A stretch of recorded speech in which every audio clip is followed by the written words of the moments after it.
All right, so last time we were together, we finished up with the theme of trust. This next theme, truth, love, and safety, links very closely to that idea of trust. So for Christopher, he expects that the world is going to speak the truth. He doesn't have any understanding why someone will go out of their way not to tell the truth. So for him, then, if you are going to trust someone, the expectation is they're telling you the truth. And as we learn about throughout the novel that Christopher doesn't have the ability to deal with things emotionally, he puts that element of truth as his expression of emotion. So throughout the novel, we have a motif of him carrying his pocket knife. That's because the fact that he needs to protect himself physically. He attacks the police officer early on. We know he's punched one of the boys at school. So physically he can protect himself, but that's a motif which is basically a foil saying that he can't protect himself emotionally. That's why when he does learn that people lied to him, his sense of love falls apart. So for Christopher himself, the more he does get in contact with society, as I said, with trust, he learns about the concept of lying and he starts behaving like people in society. So when his dad demands that he stops investigating Wellington's death, he breaks his dad's sentences down to individual statements and is able to tell white lies to himself to go around it. So Christopher sees that concept of telling truth as a sign of love. So when he gets in touch with his mother again and his mother's writing the letters, he can actually tell that she's telling him the truth. She openly tells him that it was basically she couldn't handle Christopher's behavior. That's why she left. She tells him about how much she loves Mr. Shears, all about a new job. So Christopher doesn't challenge anything his mother says because simply it's the concept of telling truth. However, he does challenge his dad and immediately hates his dad and has to run off. So for us as a reader, we see this as ironic because it's his dad that's tried to protect him. But for Christopher, it's the concept of truth that he feels painful when he actually loses it. So he doesn't suffer emotionally, but he suffers in terms of losing truth. So that's why his dad has to earn that truth and trust back by buying the dog. So the motif of the dog coming back around again. So even though truth hurts Christopher, Christopher himself can't become an adult without facing it. So back to the concept that this is a Bildungsroman novel, he has to grow in some way, and he grows through understanding that people can lie to you, but still be truthful as well. So there's a huge paradox in the novel, and that paradox really is telling us that Christopher's understanding our society, because we live in a very paradoxical world. So the father lies to Christopher about his mother's death, but he still loves him overall.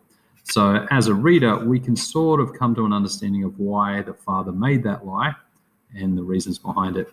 And the irony is when the father is telling Christopher about the lie, he can't look at Christopher because he's too emotional himself, but Christopher actually really likes that because that's the way he likes to communicate. So he starts to gain an understanding in that way. Christopher lies to himself, but those lies make him feel safe through the concept of the white lies. All right, so concept of truth is an expression of love. And when Christopher's feeling love, he feels safe. When that sense of truth is broken, there's an instant loss of love and an instant fear. So if you think about Christopher running out and hiding behind the shed, there's fear.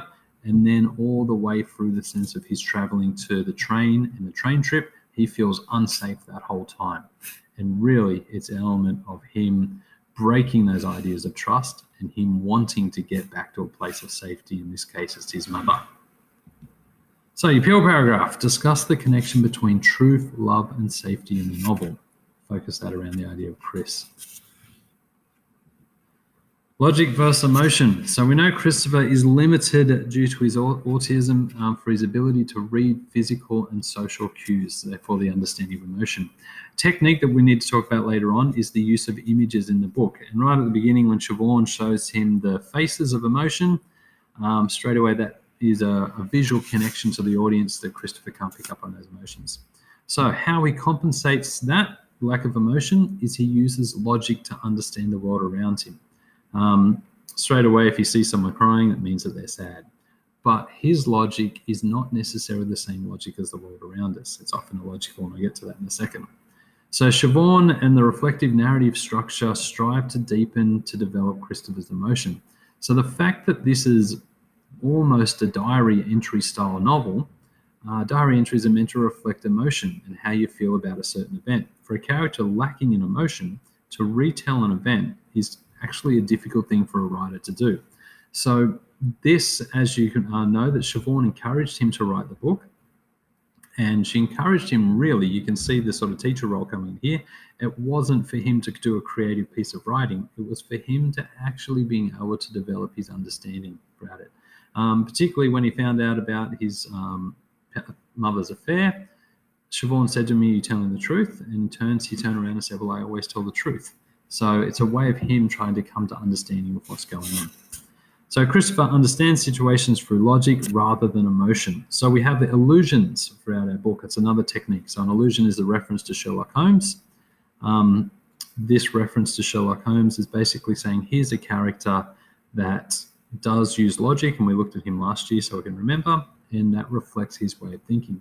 Also, the motif of the multiple math problems. Now, I would suggest that you go back and get some examples of these math problems that you can put not only into your assessment tasks, but into your HSC's essays. Because Christopher turns to these maths problems for a couple of reasons. The first one is anytime he's in distress, he'll do maths.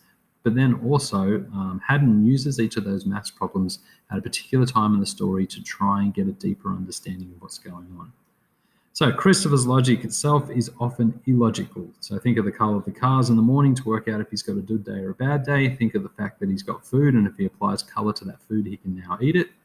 But as we looked at for characterization, even though this is illogical for us, it's Christopher's way of trying to simplify the world so that he creates a subjective point of view.